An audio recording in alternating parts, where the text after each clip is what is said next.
오늘 본문 쇠도끼가 물에 빠진 사건을 읽다 보면 전래동화 금도끼, 은도끼가 자연스럽게 생각이 납니다. 한 나무꾼이 나무를 찍다가 도끼를 연못에 빠뜨렸습니다.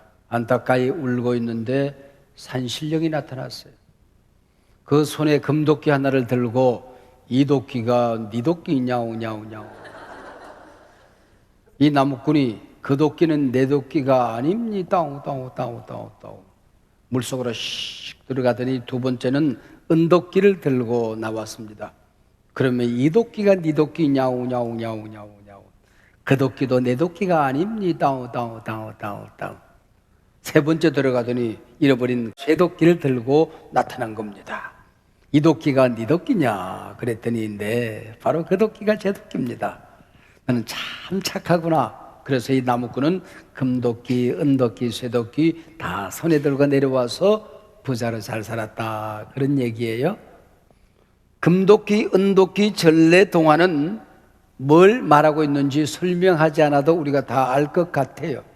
근데 오늘 본문 물에 빠진 쇠도끼 얘기는 왜 이 얘기가 성경에 기록되어졌는지, 그것도 왜 역사서에 기록이 되어졌는지 점처럼 이해가 되지가 않습니다.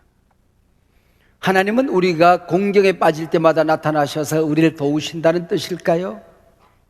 우리가 인생을 살고 신앙생활하는데 도끼날은 잃어버리고 자루만 들고 허둥대고 있는 것 나무라는 말씀일까요?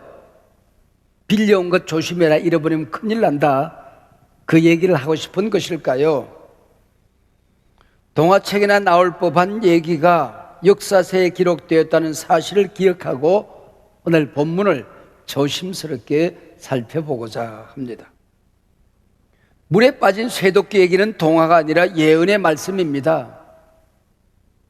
과거에 일어난 그 사건이 오늘을 살아가는 우리에게 어떤 말씀을 하시고자 이 말씀이 성경에 기록되었느냐 하는 겁니다.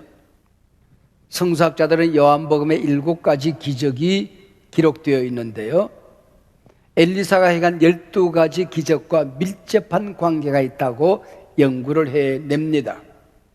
예수께서 물로 포도주를 만드셨듯이 엘리사도 물을 변화시키는 사건들을 일으킵니다. 예수님께서 어병여의 기적을 행하셨듯이 엘리사도 보리떡 20개로 100명을 먹입니다. 예수께서 왕의 신하를 고치시듯이 엘리사도 아람 왕의 신하 나아만을 고칩니다. 예수께서 물 위로 걸어오시듯이 엘리사는 쇳덩어리를 물 위로 띄워 올립니다. 예수님도 엘리사도 죽은 자를 살립니다. 그래서 엘리사는 우리 주 예수 그리스도의 예표요 그림자가 되는 겁니다. 요한복음 20장 31절에 오직 이것을 기록하면 너희로 예수께서 하나님의 아들이심을 믿게 하려 함이요 또 너희로 믿고 그 이름을 힘입어 생명을 얻게 하려 함이라고 기록합니다. 이적을 행하는 목적 2가지가 여기 등장합니다. 예수 믿게 하기 위해서, 두 번째는 믿어서 생명을 얻게 하려고. 구약에 이 기적이 기록된 것은 하나님을 믿게 하려고, 하나님이 창조주이시다, 하나님이 구원주이시다, 이걸 믿게 하려고 기적이 기록된다는 겁니다. 한 걸음 더 나아가 믿어서 생명을 얻게 하려고 이런 기적들이 기록되어 있다라고 성경은 우리에게 말씀하고 있는 것입니다. 우리가 신앙생활하다가 기도생활을 하다가 기적을 우리도 경험하지요. 근데 어떤 사람들은 좋은 일, 기적을 경험만 하고 그걸로 끝납니다. 그러나 어떤 사람들은 하나님을 만나요. 구원을 얻어요. 그 사건으로 인해 사람이 달라져요. 여러분, 우리가 기적을 경험하는 것은 바로 하나님을 만나기 위해서, 하나님을 믿기 위해서, 내가 구원받아 달라지기 위해서 이 기적을 경험하는 것이죠. 오늘 본문은 악한 왕 아합과 이세벨의 둘째 아들 여호람 시대에 일어난 사건입니다. 영적으로 대단히 혼란스러운 이때에 엘리사가 있는 선지학교로 제자들이 몰려들습니다. 어두운 시대에 하나님께서는 이런 귀한 사건들을 통하여 세상의 등불을 끄지 아니하십니다. 기도 소리가 멈춰진 그 시대에 선지학교에서 기도 소리가 울려 퍼집니다. 5절 내 주여, 15절 내 주여 우리가 어찌하리까. 이 말은 성경에 자주 등장하는 말은 아닙니다. 내 주여 어찌하리까. 그래서 오늘 설교 제목이 바로 내 주여 어찌하리까입니다. 빌려온 도끼를 잃어버린 선지자 생도는 비명을 지릅니다. 엘리사를 잡기 위해 애워싸고 있는 아람의 군대와 병거를 보고 엘리사의 사화는 내 주여 어찌하리까 비명을 지릅니다. 우리말도 그렇게 되어 있잖아요. 히브리 원어에도 아하 그렇게 되어 있어요. 아하. 비명 소리가 좀 더 처절하죠. 아하. 안타까운 마음으로 부르짖는 탄식어입니다. 사방이 포위된 상태에서 소중한 것을 잃어버린 상태에서 부르짖는 이 소리는 이스라엘의 비명 소리였던 겁니다. 내 주여 어찌하리까. 오늘 우리가 이 세상 살아가다가 우리의 삶이 연못에 빠질 때마다, 수렁에 빠질 때마다, 우리를 애워싸고 있는 우리의 삶의 환경이 우리를 괴롭힐 때마다, 꼼짝달싹할 수 없도록 우리를 어렵게 만들 때마다 내 주여 어찌하리까. 오늘 이 땅을 살아가는 그리스도인들의 탄식어가 되어야 한다는 뜻입니다. 참으로 악한 시대에 엘리사는 이스라엘 영적 부흥의 사명을 안고 역사 무대에 등장합니다.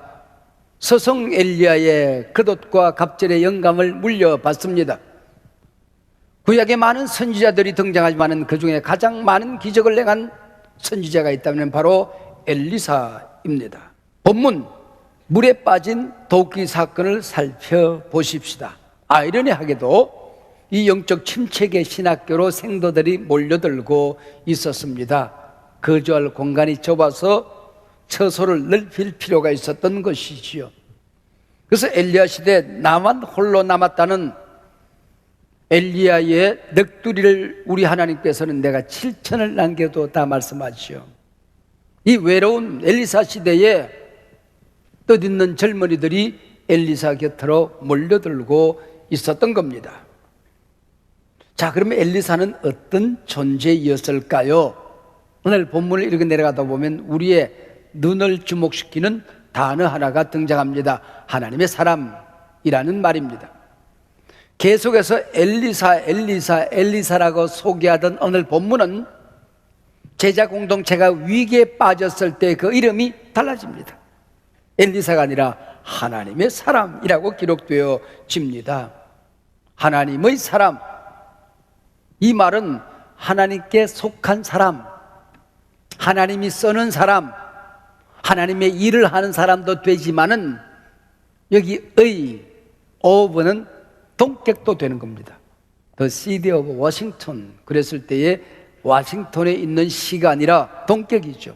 워싱턴이라는 시입니다. 구약성경에서 종종 하나님의 사람은 하나님 자신과 동일시되고 있습니다. 신약 성경에 육신의 몸을 입고 이 땅에 오신 예수님 곧 하나님이요 사람이었습니다. 하나님의 사람, 종결자입니다. 그래서 엘리사는 예수님의 그림자가 되는 것입니다. 여기 몰려드는 선지자 생도들은 위기시대에 성도들이 살아가는 길, 모든 것이 침체의 늪에 빠져들 때에 그 시대를 일으키는 그 길이 무엇인가? 바로 하나님과 함께하는 것이라는 것입니다. 오늘 본문을 읽어 내려가다 보면 우리를 주목시키는 두 번째 단어는 함께라고 하는 단어입니다. 함께라는 단어가 쓰여질 때 반드시 우리라는 단어가 등장합니다. 절묘하게 조화를 이루고 있지요. 또 재미있는 것은 이 함께라는 단어가 세 번 쓰여지면서 과거, 현재, 미래, 시제가 달라집니다. 먼저 우리가 당신과 함께 거주하는 이곳, 과거부터 쭉 함께 했다는 것입니다. 과거형입니다. 3절에 당신도 종들과 함께 하소서, 미래형입니다. 미래에도 영원히 함께 달라는 뜻입니다. 그럼 4절에 보면은 드디어 그들과 함께 가니라 현재형입니다. 하나님과 함께 동행하는 것입니다. 여러분, 지나온 과거를 돌이켜보면 하나님이 함께 하지 아니하셨던 순간이 언제 있었습니까? 하나님은 임마누엘 우리와 함께 하셨습니다. 지금 여러분이 어떤 처지에 있든지, 여러분이 어떤 연못에 빠졌든지, 어떤 상황 속에 포위되어 있든지 하나님이 함께 하십니다. 그분이 내일도 함께 할 것입니다. 앞으로 우리가 어떤 일을 만나도 하나님이 함께 하실 것입니다. 선지자 생도들은 몰려오는 신학도들을 내어 쫓지 아니했어요. 함께할 집을 건축하자고 엘리사 선지자를 모시고 산에 올라갑니다. 나무를 찍어요. 근데 기둥감을 찍고 있었던 모양입니다. 근데 한 생도가 무리하게 힘을 썼던지 도끼날이 빠져서 휙 풍덩 연못에 빠져버렸습니다. 요즘에 도끼날 하나, 그게 뭐가 그리 대단하겠습니까? 그러나 철기 문화가 없던 그 시절에 도끼 하나는 이웃나라에 가서 수입해 와야 하는 겁니다. 어마어마한 값어치가 있었던 겁니다. 요즘으로 말하면은 포크레인 같은 건설 장비 하나를 바다에 빠뜨린 것입니다. 그래서 가난한 생도는 내 주여, 그리고 외칩니다. 이 말은 이 도끼를 찾지 못하면 나는 정으로 팔려갑니다 하는 비명이 생략되어 있는 것입니다. 이때 엘리사 선지자는 이 절규 앞에 당황하지 않습니다. 문제를 해결하기 위하여 등장하는 이 엘리사가 하나님의 사람으로 소개되어지고 있습니다. 6절입니다. 하나님의 사람이 이르되 어디 빠졌느냐 하매 빠진 것을 보이니 나뭇가지를 잘라서 그 위에 던집니다. 연못에. 그랬더니 물에 빠진 도끼가 둥실둥실 떠올라 나뭇가지에 대롱대롱 매달립니다. 도끼 집어라. 그래서 집었다 그 얘기지요. 물에 빠졌다 다시 떠오르니 쇠도끼는 영적 침체의 늪에 빠진 하나님의 백성 공동체 이스라엘이 다시 물 위에 솟아서 회복될 수 있음을 의미하고 있는 것입니다. 오늘 우리가 인생을 살아가다가 침체의 늪에 빠져서 허우적거리고 살다가도 하나님의 능력으로 우리가 다시 떠오를 수 있다는 것을 의미하는 것입니다. 이 열왕기서가 바벨론 포로 시기에 기록되었다는 사실을 우리는 기억해야 됩니다. 하나님께 돌아오면 부러지자면 바벨론이라는 어마어마한 연못에 빠진 이스라엘을 하나님이 다시 건져주신다는 약속의 말씀입니다. 그래서 이 말씀은 동화가 아니라 예언인 겁니다. 우리말 빌려온 도끼라는 이 원문의 단어는 참 재미있습니다. 하바르젤, 구글해 온 쇳덩어리입니다. 구글해서 가져온 무기, 도구를 말하는 것입니다. 이스라엘은 위기 때마다 하나님께 돌아와 하나님을 의지해야 되는데 이웃 나라에 구글을 갑니다. 우리를 도와달라고.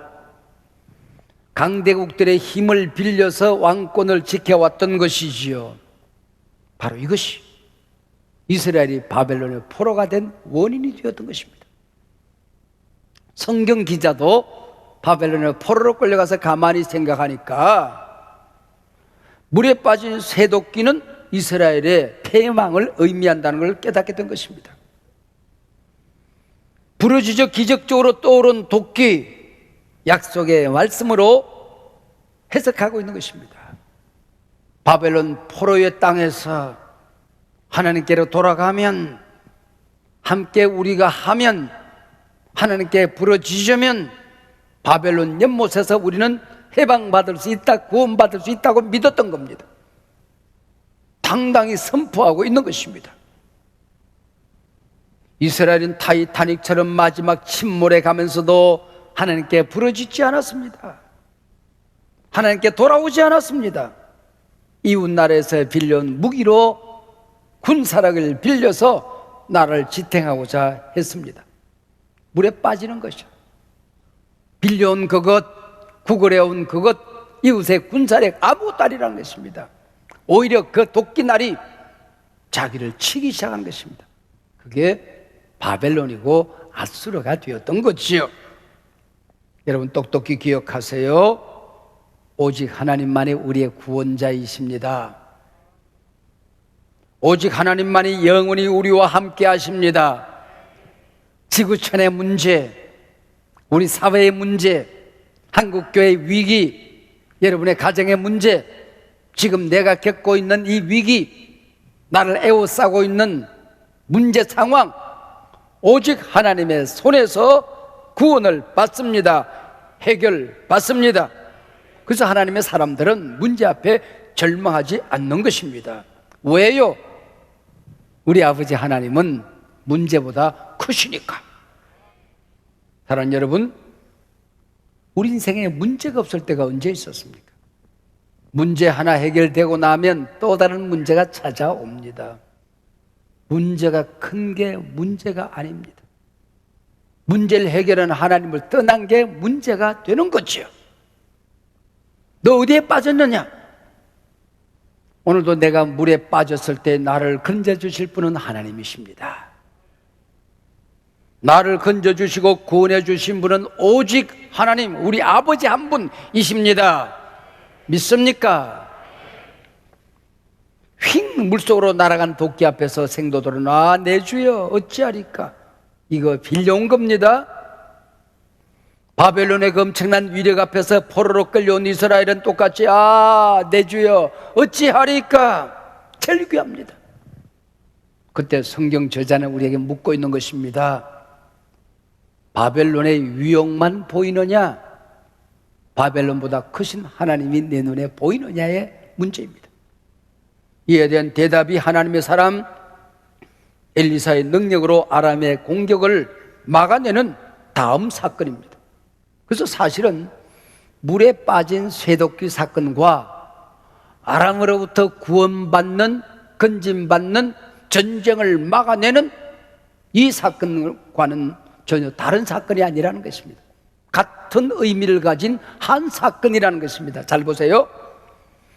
물에 빠진 도끼 사건을 기록하고 그 뒤에서 8절에 그때에라는 접속사로 다음 사건 아람 군대를 물리친 사건이 기록됩니다. 하나라는 거예요. 같은 사건이라는 거예요. 이 진리로 청년들에게 가끔 제가 설교할 때 했던 말들이 있습니다. 똑같이 감옥에 갇힌 두 사람이 있었습니다. 한 사람은 억울하다고 불평 원망합니다. 마룻바닥에 먼지나 쥐어 뜯으면서 삽니다. 한 사람은 밤하늘에 반짝이는 별을 헤면서 내일을 기약합니다. 희망을 꿈꿉니다. 멀리 우리가 얘기할 것 없고 민수기 13장 가나안 땅에 정탐하러 갔던 12명의 정탐꾼들, 돌아온 10명, 저들은 거인족이다. 우리는 그들 앞에 메뚜기다. 가나안에 들어가는 건 불가능하다. 그러나 갈렙과 여호수아, 그 땅은 하나님이 약속하신 땅이다. 우리에게 주신 땅이다. 여호와께서 함께 하시면 저들은 우리의 밥이다. 저들이 거인이다, 우리가 메뚜기다 하는 말과 저들이 우리의 밥이다 하는 말이 얼마나 엄청난 차이가 있습니까? 아람이 이스라엘을 치기 위해, 그리고 이스라엘 왕을 사로잡기 위해 은밀한 작전을 세우고 매복을 합니다. 엘리사는 아람 왕의 집무실에서 전략을 세우는 밀담을 다 듣고 있어요. 다 보고 있어요. 다 알고 있어요. 엘리사는 이스라엘 왕에게 이 모든 전략과 매복의 위치를 알려줍니다. 아람은 매번 헛다리만 짚고 밤하늘에 별만 쳐다보다가 돌아갑니다. 아람 왕은 틀림없이 우리 가운데에 첩자가 있다, 내통하는 자가 있다. 누구냐? 그때 장수가 말합니다. 엘리사 얘기를 해요. 그래? 그러면 엘리사를 붙잡으면 되겠네. 그래서 군사들을 보내서 엘리사가 있는 도성을 포위합니다. 엘리사의 제자가 도성을 포위하고 있는 아람 군대를 봅니다. 이때 토해내는 비명이 내 주여 어찌하리까 입니다. 도끼가 물에 빠졌을 때 터져나온 비명과 엘리사 공동체를 포위하고 있는 아람 군대를 보면서 지르는 비명 소리가 아하 같은 말입니다. 그때 엘리사는 생도에게 말합니다. 16절, 두려워하지 말라. 우리와 함께한 하늘의 천군 천사가 우리를 둘러싸고 있는 아람 군대보다 많다. 할렐루야. 그 다음에 눈을 여는 사건이 나와요. 참 재밌는 사건들인데 잘 보세요. 15절입니다. 사환이 일찍이 일어나서 나가 보니가 나와요. 뭐가 보였어요? 엄청난 아람 군대가 보였어요. 16절에 보면은 엘리사는 하늘의 천군 천사 군대를 보는 겁니다. 그때 17절 엘리사가 기도해요. 이 생도들에게도 눈을 열어서 하늘의 군사를 보여주세요. 기도합니다.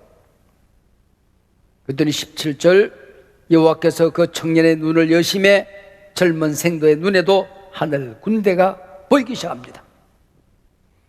그리고 포위되고 있는 사람들의 눈을 감겨버립니다. 18절 저 무리의 눈을 어둡게 하옵소서. 그들의 눈을 어둡게 하신지라. 포위하고 있는 모든 아람 군대의 눈이 멀어버립니다. 그리고 눈먼 아람 군대를 끌고 어디로 갑니까? 이스라엘 군대가 있는 진영으로 포위를 시켜버리는 겁니다. 20절 이 무리의 눈을 열어서 보게 하옵소서. 그때 드디어 눈을 열었더니 자기들이 포위된 걸 알게 되었다 하는 겁니다. 눈을 감기시는 분도 우리 하나님이시고 눈을 열어 보게 하시는 분도 우리 아버지 하나님이라는 겁니다. 오늘 본문이 우리에게 도전합니다. 여러분 한 사람 한 사람에게 오늘 이 시간에 도전하는 거예요. 하나님께서 여러분의 눈을 감기셨다고 느낍니까? 아니면 하나님이 여러분의 눈을 열어주셨습니까? 문제만 보입니까? 위기가 보입니까? 여러분의 형편 처지가 망하게 생겼다는 현상만 보입니까? 아니면 문제보다 크신 하나님이 보입니까? 여러분을 둘러싸고 있는 상황이 보입니까? 도우시는 하나님의 손길, 하나님의 군대가 보입니까? 도무지 살 길이 없다. 앞길이 깜깜하게만 합니까? 아니면 나아갈 여러분의 길이 희망과 기회의 땅으로 보입니까? 성경은 묻고 있는 것입니다. 오늘 우리 시대의 상황이 곧 물에 빠진 쇠도끼입니다. 위기 아닌 것이 무엇입니까? 국제관계, 지구촌, 외교, 안보, 경제 위기는 매우 불투명하기만 합니다. 겹겹이 우리를 에워싸고 있습니다. 바이러스에 빠지고 경제 위기의 늪에 빠지고 교회들 가운데 어렵지 않은 교회가 어디 있습니까? 교회 공동체도 허우적거리고 있습니다. 이때 우리 교회가 오늘 성도들이 부르짖어야 될 내용이 있다고 한다면 아, 내 주여 어찌하리까? 오늘 이 시간에 하나님께서 임하셔서 여러분을 연못에서 올리실 줄로 믿습니다. 여러분을 애워싸고 있는 모든 문제 상황을 물리치고 여러분의 눈을 열어서 새로운 기회를 보게 될 줄로 믿습니다. 은혜의 땅을 밟게 될 줄로 믿습니다. 하나님께서 모든 위기를 기회로 희망으로 만들어내게 될 줄로 믿습니다.